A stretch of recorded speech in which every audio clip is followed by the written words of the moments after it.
Today we're taking a look at these CFB matches, which are happening on Saturday, October 1st, 2022, and giving you match breakdowns, betting tips and predictions in general on these games. Welcome back to High Stakes, let's get straight into it. Also, don't forget to subscribe and push that notification bell to get notified as soon as we release these sport prediction videos, and if you would like more betting tips and predictions, then check out our Patreon in the link down below.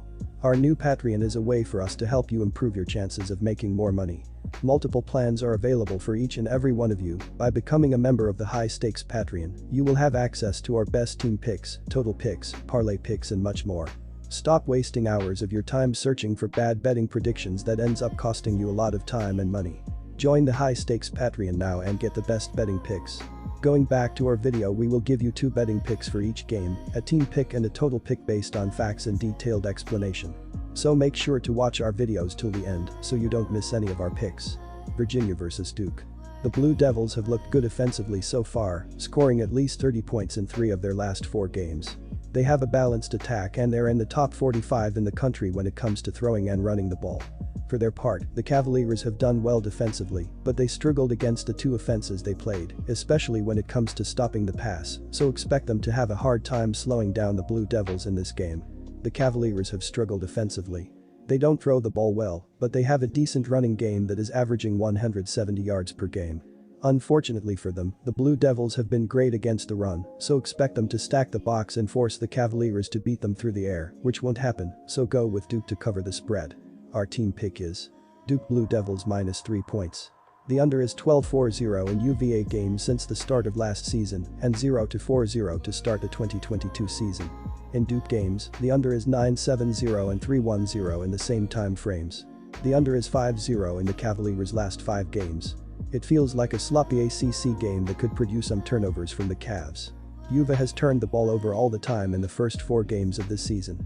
Duke has protected the ball well, but weird things happen during night conference games in October. Our total pick is under 51.5 points. Arizona State vs Southern California. Arizona State has a challenge ahead of them in this contest.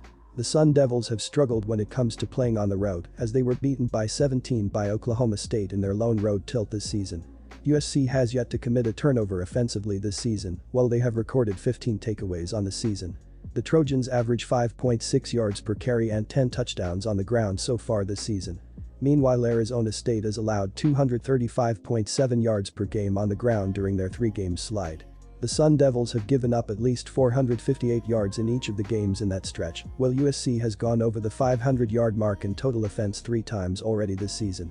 Playing at home, you have to give the Trojans the upper hand here as they run their mark to 5-0 on the season. Our team pick is Trojans -24.5 points. The Sun Devils have struggled since their season-opening win over North Arizona, losing their last 3 games. They will try to put an end to their losing streak with a win over the Trojans, which will give them their first road win of the season, as well as their first win over a top 25 team in 3 tries this season. Arizona State is averaging 22.8 points per game. They are throwing for 204.5 yards and rushing for 143.5 yards per game. The Trojans narrowly escaped an upset at the hands of the Beavers in their last game, but they remain undefeated after 4 games. They will try to keep the momentum going with a win over the Sun Devils, which will give them their 5th win in a row. USC is averaging 42.3 points per game. They are throwing for 283.8 yards and rushing for 195.5 yards per game. The Sun Devils are averaging 22.8 points per game and 15 points per game on the road. They average 28 points per game in their last 3 games against the Trojans. They are one-dimensional offensively with a ground game that isn't very good and will have a hard time moving the ball against the Trojans, so expect them to be held under 21 points in this game. The Trojans are averaging 42.3 points per game and 55.5 points per game at home. They average 25 points per game in their last 3 games against the Sun Devils. They move the ball well through the air and on the ground and won't have trouble moving the ball against an Arizona State defense that hasn't been good so far, giving up 34 points per game in 2 games against ranked opponents, so expect the Trojans to score enough points to push the score over the total. The Sun Devils and Trojans played over the total in 3 of their last 5 meetings. Our total pick is over 60 points. Stanford vs Oregon. Stanford quarterback Tanner McKee was sacked 8 times in the game and finished 17 of 26 for 286 yards and 3 touchdowns.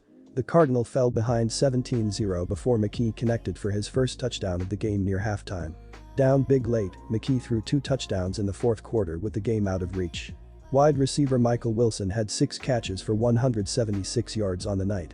Stanford's offense has taken a number of hits already this season. Running back E.J. Smith is out for the year with an injury, guard Branson Bragg walked away from the game due to concussion issues, and both starting tackles are still listed as questionable heading into the Oregon game.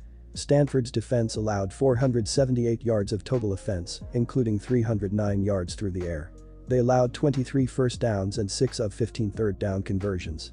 For the night, the Cardinal had 4 tackles for loss, but did not get a sack, nor did they create any turnovers. Oregon quarterback Bo Nix had a huge day, completing 33 of 44 passes for 428 yards and 3 touchdowns. He overcame a rough first half that included a pick six that helped the Cougars to a 17-9 halftime lead. Nix would gain his revenge with 2 fourth-quarter touchdown passes, one to Cam McCormick and the other to Troy Franklin with just 1:21 to play in the game. Oregon finished the game with an impressive 628 yards of total offense. Defensively, the Ducks were solid in the first half as the offense struggled and culminated the game with a pick six, courtesy of lineman Mace Funa. Funa picked off a screen pass and raced 27 yards for a touchdown to assure the Ducks of a win. The Ducks' defense held the Cougars to just 53 yards rushing and had 2 interceptions on the day. The Ducks had 11 tackles for loss in the game and 4 sacks as well. This is the toughest stretch of football during David Gray's tenure at Stanford. He has an offensive line that is completely dismantled with injuries, missing his projected starting guard and likely to miss both starting tackles this week. Oregon is extremely vulnerable against the pass, but the Cardinal will need time to throw the ball. Last week, the Cardinal offensive line allowed 9 sacks and now match up with the Ducks, who while they only rank 78th in sacks per game, should be able to exploit the Cardinals' weakness. Nix and the Ducks' high-powered offense should have a field day against Stanford's 123rd ranked passing unit in this one, as the Ducks continue their march back towards the top 10 after being manhandled by Georgia to start the season. With all the injuries, this is not your typical Cardinal team. Last season, Stanford upset Oregon and Stanford in overtime. This year, the Cardinal just do not have the tools to pull off that kind of upset. Just a few seasons ago, it would be unfathomable that the Cardinal would be such a dog on the road. This season, the dog role fits. Our team pick is Oregon minus 17 points. The Stanford Cardinal defense has been struggling a bit as they are also giving up 30.3 points on 400.3 yards per game. Their biggest issue has been the fact that they are giving up 164 rushing yards per game. They have faced some of the biggest defenses in the nation and are not forcing turnovers to get momentum. Senior safety Kendall Williamson has an interception and a pass deflection, but that is the only takeaway the defense has thus far and a total of 6 pass deflections. They need to apply pressure and force mistakes to pick up a win. Oregon has been doing incredibly well offensively as they are averaging 39.5 points on 495 total yards of offense. A huge reason why has been the ability to run the football with players like sophomore running back Bucky Irving, as he has 38 rushing attempts for 265 yards, 7 yards per carry, with a rushing touchdown, as well as 7 catches for 58, 8.3 yards per reception, with a receiving touchdown as well. They also throw the football extremely well as they are averaging a tad under 300 passing yards, as 5 different players have caught a touchdown this season. In the 3 games against ranked opponents, the Cardinal are allowing 42 points per game, and that should showcase how dominant this Ducks offense should be. Both offenses have been able to convert on third down attempts throughout the season, thus far, as Stanford is 14 of 34, 41.18%, while Oregon is 25 of 52, 48.08% on the money down. The over has hit in 6 of the previous 8 games played in Oregon. Our total pick is over 63.5 points.